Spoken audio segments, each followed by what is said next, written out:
আসসালামু আলাইকুম গাইস। আমাদের চুরাইয়ামণি সকালবেলা ঘুম থেকে উঠে ব্রাশ করেই মিষ্টি আর বিস্কিট নিয়ে বসেছেন। দেখেন ওর হাতে মিষ্টি, ও কত সুন্দর করে মিষ্টি খাচ্ছে। খুব সকালবেলার নাস্তা ওর।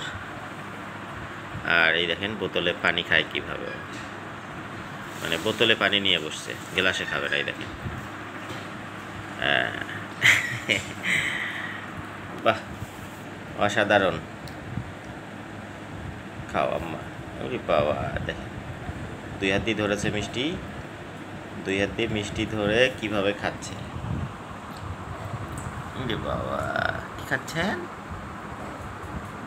একটু সবাইকে খাওয়াও, এরকম কি ধরো, সবাইকে দাও, যে সবাই দাওয়াত নেন। বাবা, ও ফ্রিজে আছে, ওখানে দেখাই দিচ্ছে। তোমার কাছ থেকে দাও বাবা। এই যে নাও, তুমি খাও মা, খাও। বাবা খায়।